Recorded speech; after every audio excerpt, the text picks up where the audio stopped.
Transition, le podcast d'Ostrom Asset Management.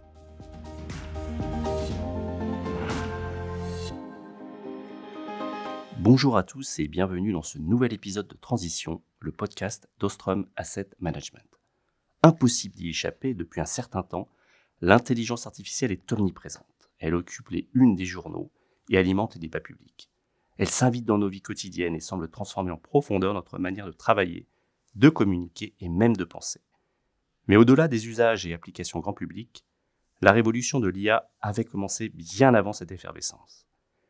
Car bien avant l'arrivée des applications comme ChatGPT que tout le monde connaît, les professionnels du secteur financier s'étaient déjà saisis de ces nouvelles possibilités. Dans la gestion d'actifs, l'IA est ainsi depuis plusieurs années un véritable outil de soutien, un levier d'efficacité et de performance.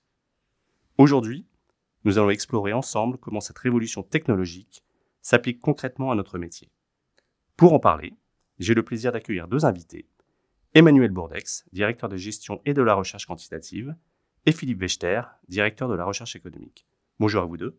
Bonjour. Bonjour. Avec vous deux, nous allons donc tenter de répondre à plusieurs questions. Comment Ostrom AM a-t-elle intégré l'intelligence artificielle dans ses processus de gestion ? Quels bénéfices concrets en tirent nos équipes et in fine nos clients ? Et plus largement, comment cette transition technologique majeure redessine-t-elle le rôle de gérant et la manière d'aborder les marchés financiers ? Alors, je voudrais tout d'abord commencer en vous posant une question très générale. Que faut-il penser de tout ce bruit autour de l'intelligence artificielle ? C'est une situation tout à fait exceptionnelle. On a tous découvert l'intelligence artificielle en 2022, lorsque d'un seul coup, on pouvait écrire un texte sans l'écrire, résumer un rapport sans le lire, dessiner de façon très précise, alors qu'on n'a aucun talent de dessinateur. C'est quelque chose qui, au quotidien, pour chacun d'entre nous, est tout à fait spectaculaire. Ceci étant, comme tu l'évoquais Clément, ça n'est pas un terme, c'est pas une situation nouvelle.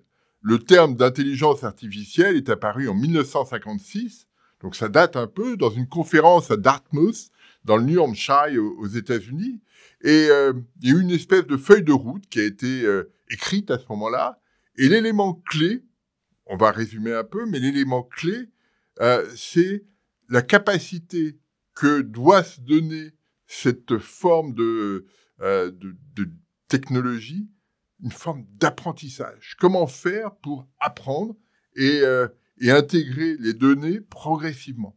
C'est ça, toute la merveille de l'intelligence artificielle, elle est là. C'est-à-dire que d'un seul coup, on a créé progressivement, parce que le mouvement de l'intelligence artificielle a eu des vagues terribles. Des moments où plus personne n'y croyait, des moments où tout le monde s'est engouffré et a financé ce modèle. Donc, il y a eu des choses assez différentes. Mais ce qu'on observe aujourd'hui, que ce soit dans l'industrie, que ce soit dans la médecine, que ce soit dans le droit, que ce soit sur les marchés financiers, eh bien, on a besoin de données pour alimenter ces intelligences artificielles. D'où l'importance qu'on voit partout sur l'essentialité des données. Il faut que les données soient propres, c'est-à-dire qu'elles soient bien précises, mais que ces données soient extrêmement nombreuses pour que l'intelligence artificielle puisse reconnaître de façon la plus fine possible les situations et puisse donner des réponses qui soient les plus précises possibles. Donc là, il y a un enjeu terrible et on voit bien dans le bras de fer entre les États-Unis et l'Europe, cette question des données est absolument majeure. Après, il y a deux dimensions à avoir. Il y a une dimension microéconomique, ce que je viens d'évoquer, écrire un texte sans l'écrire. Et puis, il y a une dimension macroéconomique. Est-ce que le progrès technologique associé à l'intelligence artificielle va être l'élément clé pour doper la croissance de demain ? C'est une discussion qu'il y a entre économistes qui est très dense. Hein. On voit les points de vue qui sont parfois assez contradictoires. Quelle est la question posée aujourd'hui ? La première essentielle, c'est de savoir si l'intelligence artificielle va être l'élément synthétiseur de toutes ces technologies qu'on voit fleurir depuis une quarantaine d'années, de l'ordinateur individuel, de Internet, du téléphone mobile et de plein d'autres choses. Est-ce que ça va être l'élément clé qui, finalement, va permettre d'organiser toutes ces technologies et de générer des gains de productivité importants. La deuxième dimension, c'est la vitesse à laquelle cette technologie pourra se diffuser. On sait bien que, et on regarde l'histoire, les États-Unis se diffusent, la technologie aux États-Unis se diffuse beaucoup plus vite qu'en Europe. Donc là, il y a un élément clé et une politique économique, une politique à mettre en œuvre tout à fait importante. Et pour nous, Européens, cette dimension est essentielle. Comme le rappelait le rapport Draghi il y a quelque temps, on est un peu en retard. À nous de nous mobiliser sur le plan des politiques, sur le plan individuel, pour que cette technologie puisse se diffuser et qu'on en bénéficie tous. Et toi, Emmanuel, d'un point de vue technologie, comment est-ce que tu vois les choses au jour le jour ? On n'a jamais autant parlé d'intelligence artificielle qu'aujourd'hui. C'est un bruit légitime et qui va bien au-delà d'un simple effet de mode, car c'est une transition technologique majeure qui va influer sur les comportements de tous les jours, y compris en gestion d'actifs. Et rappelons, pour schématiser, on peut identifier au moins 2 grands types d'intelligence artificielle et qui sont complémentaires. L'IA générative et de l'autre côté, l'IA prédictive. Aujourd'hui, la hype sur l'IA, elle est plutôt centrée sur l'IA générative pour tous. Elle s'appuie sur ce qu'on appelle les grands modèles de langage, et vous les connaissez tous, ChatGPT, Gemini, Llama, etc. Et on les utilise pour c'est ce que disait Philippe, pour résumer les documents, pour les traduire, pour générer des images, et même pour les développeurs informatiques, pour générer du code automatiquement. Donc on appelle ça de l'IA. Cela peut paraître un petit peu excessif de dire que ça relève de l'intelligence pure, car pour schématiser, finalement ce n'est rien d'autre que des modèles statistiques qui sont capables de vous dire quelle est statistiquement la suite la plus probable de la phrase que vous avez commencé à prononcer, compte tenu des milliards de documents que ces IA ont ingurgités sous forme d'entraînement autour de la donnée. Donc cela tient davantage d'inférences provenant d'une force brute de calcul statistique que d'intelligence avec un I majuscule. Mais elles n'en conservent pas moins toute leur utilité. Mais en parallèle, il ne faut pas oublier le deuxième type d'IA que je mentionnais tout à l'heure, qui est l'IA prédictive, qui est elle aussi fondée sur le machine learning, c'est-à-dire la machine qui apprend seule sur l'observation des données, mais là, non pas dans le but de générer du contenu, mais afin d'aider à la décision. Donc, avant le développement de l'IA générative, l'IA prédictive était la voie originelle et elle reste moins connue de par son côté très spécialisé et moins grand public. Dans la gestion d'actifs, on retrouve ces 2 volets où l'IA générative est utilisée surtout à des fins d'amélioration de l'efficacité opérationnelle, sur l'ensemble des métiers d'ailleurs de la gestion d'actifs, et où l'IA prédictive est placée au service de la génération de performance pour les clients, et aussi à cet égard, au service d'une meilleure gestion des risques. C'est le cas chez Ostrom Asset Management, où on travaille sur ces sujets depuis 2017. Donc ça ne date pas de la veille. Alors justement, Emmanuel, peux-tu nous expliquer de quelle manière nous utilisons concrètement l'IA chez Ostrom Asset Management ? Alors, si on commence par l'IA générative, qui est donc plutôt orientée sur l'optimisation de l'efficacité opérationnelle, on peut citer quelques exemples pour lesquels on a des cas d'usage en cours d'exploration. Commençons tout d'abord par la génération automatique de commentaires de gestion. Ça, on peut le faire à partir de sources de performance, de sources d'attribution de performance, de documents internes, de vues de marché ou de vues macro-financières, mais aussi d'anciens commentaires que les gérants ont rédigés pour orienter le style du commentaire qui va être rédigé. Donc l'IA génère le commentaire et le gérant se concentre sur la relecture, le contrôle et la correction d'éventuelles anomalies, car, rappelons-le, l'IA n'est pas à l'abri d'erreurs, voire d'hallucinations. Donc cette relecture, elle est essentielle, car in fine, le gérant de portefeuille conserve l'entière responsabilité du commentaire de gestion. Alors, un autre cas d'usage d'IA générative, que je qualifierais plutôt d'analyse augmentée, le groupe BPCE avance sur des solutions permettant à chacun de ces différents métiers de constituer une base documentaire propre à chacun, d'y ajouter des productions tant externes qu'internes, et de pouvoir interroger ces gros volumes de documentation très facilement en langage naturel, afin d'en tirer les informations pertinentes ou celles dont on a besoin. Donc, dans le cas d'un analyste ou d'un gérant analyste, ce type de solution permet de rassembler toutes les productions de recherche, tant internes qu'externes, de façon à la fois personnalisée et plus exhaustive. En effet, l'analyste ou le gérant de portefeuille n'a matériellement pas le temps de lire tout ce qui peut être produit quotidiennement par toutes les agences, tous les bureaux de recherche de la planète, sur tous les émetteurs de leurs univers d'investissement. Donc, dans ce contexte, l'outil d'IA, qu'est-ce qu'il va faire? Il va scanner à sa place des dizaines de sources différentes quotidiennement et le gérant pourra interroger en langage naturel l'intelligence artificielle de manière à ce qu'elle en extrait les informations pertinentes de façon très précise et en mentionnant à chaque fois la source de ces données, ce qui est très important pour légitimer ce qui en sort. Et ça présente des avantages indéniables, hein. D'abord, la rapidité d'accès à l'information, mais aussi une vision plus exhaustive. Et puis, un gain de temps appréciable, grâce auquel le gérant pourra se concentrer davantage sur son cœur de métier, c'est-à-dire le suivi des marchés et la gestion des stratégies d'investissement. Ça va lui permettre de capter plus facilement les opportunités de marché et potentiellement de générer plus de performances. Cela permet d'aller sur des réflexions finalement plus qualitatives, et c'est surtout du temps gagné pour être au service de nos clients. Alors, de toute évidence, du temps gagné pour tout le monde, hein, je pense qu'on peut tous le voir. Mais au-delà de ces modèles d'IA générative, il y a donc aussi des applications dédiées à la prise de décision. Tu en parlais tout à l'heure, Emmanuel. L'IA prédictive, est-ce que tu peux nous en dire un peu plus? Oui, alors l'IA prédictive, effectivement, elle a une autre fonction d'utilité, c'est celle d'aider la prise de décision, et notamment de prise de décision d'investissement, dans le cadre de la gestion de portefeuille. Elle s'appuie sur différentes techniques de machine learning, qui peuvent être aussi bien de la simple régression, que de la classification, que de la reconnaissance des motifs, que de la détection de tonalités émotionnelles. Ces techniques sont très utiles en finance de marché car elles permettent de mieux prendre en compte des comportements non linéaires qui sont quand même assez fréquents sur les marchés financiers. Elles permettent de prendre en compte des intrications complexes et aussi des corrélations à effet retard entre différentes variables qui expliquent le comportement des marchés. Alors, quelques exemples d'utilisation.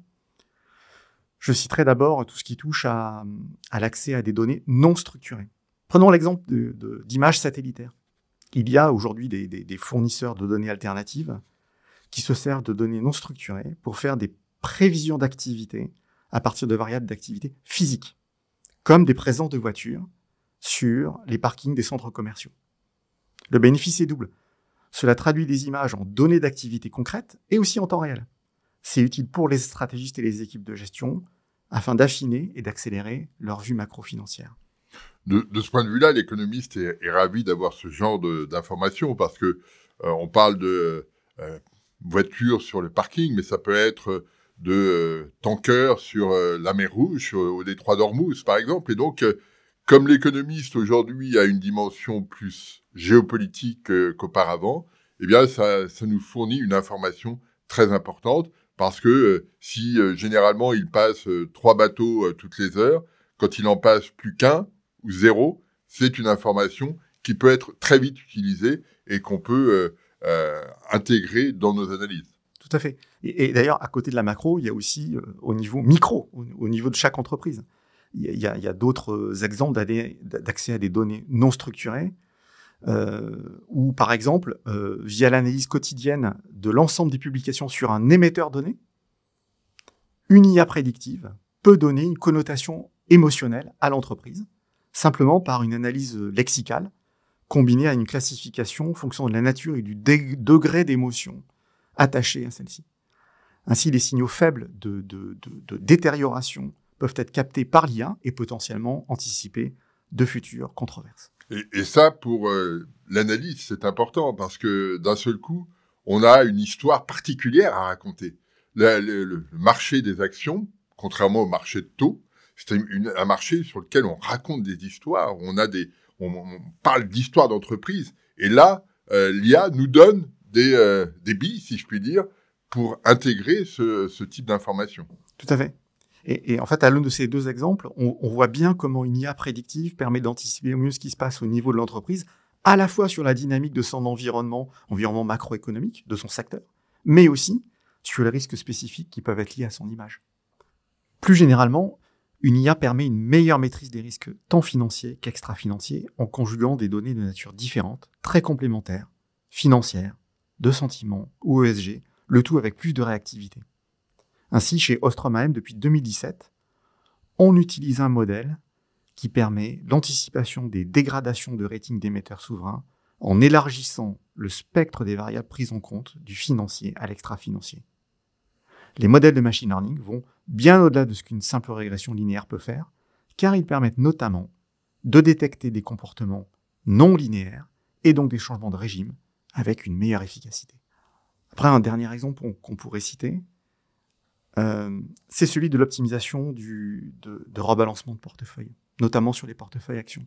Il y a 5 ans, nous avons mené un travail collaboratif avec une fintech spécialisée en machine learning qui a permis d'élaborer un modèle qui donne des signaux d'achat-vente sur des actions à horizon court terme, quelques jours en moyenne, ce qui est particulièrement adapté pour optimiser le trading d'un panier de valeurs, par exemple, mais sans doute moins pertinent pour une gestion de portefeuille au long cours, car il ne faut pas oublier que les modèles de machine learning peuvent facilement conduire à des taux de rotation de portefeuille qui génèrent des coûts de frottement trop élevés, potentiellement, au regard de la surperformance brute qu'ils peuvent produire. Alors, on comprend bien, en vous écoutant tous les deux, l'IA peut et va très probablement avoir un impact important sur nos vies, nos métiers. Quels enseignements et messages clés voulez-vous laisser à nos auditeurs? Je crois qu'on fait face à un changement probablement radical.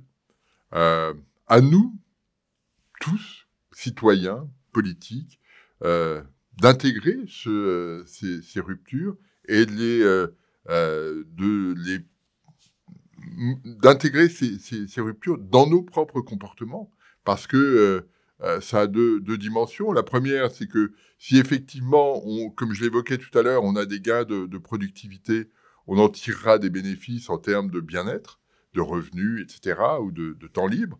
Et aussi, c'est une capacité à être plus autonome. Pour un pays comme la France, pour une région comme l'Europe, si elle a cette capacité à dégager des revenus, elle gagne en autonomie et on évite d'être sous une contrainte trop marquée d'une autre région du monde. On voit bien en ce moment que ça peut poser quelques questions. Donc, à nous de nous saisir de ces évolutions pour les intégrer et faire de telle sorte qu'elles soient notre combat quotidien à tous. Et on gagnera en autonomie et finalement en bien-être, même si ce n'est pas un bien-être pécuniaire. Oui, pour ce qui concerne spécifiquement la gestion de portefeuille, ce métier-là, et en particulier celle qu'on mène chez Ostrom AM, moi j'ai un point d'attention par rapport à l'utilisation de l'IA, c'est que l'IA n'a pas vocation à remplacer le gérant, qui, quoi qu'il arrive, conserve sa responsabilité fiduciaire vis-à-vis des clients, notamment en matière de décision d'investissement, et on doit garder une approche personnalisée pour l'accompagnement de chacun de ses clients. Bon, donc, nous gardons le contrôle de tout le processus de gestion, l'équipe de gestion de portefeuille est en supervision de l'IA, en assumant le contrôle des éléments qui sont générés par l'IA. Et j'ajouterais que l'IA, par ailleurs, ne doit pas être une boîte noire. Lorsqu'il s'agit d'une IA prédictive qui suggère des décisions d'investissement, celle-ci doit absolument rester interprétable pour que la performance et les risques du portefeuille restent aisément explicables aux clients. Et à cette seule condition, c'est un outil de soutien à la performance. Écoutez, merci à tous les deux pour cette analyse qui, j'espère, apportera à nos auditeurs des clés de lecture utiles dans cette période de changement majeur pour nous tous. Merci. Merci. Et merci à vous tous qui nous écoutez de suivre ce podcast. Retrouvez-nous sur les principales plateformes de podcast, sur nos réseaux sociaux et sur notre site web www.ostrom.com. À bientôt pour une prochaine édition de Transition.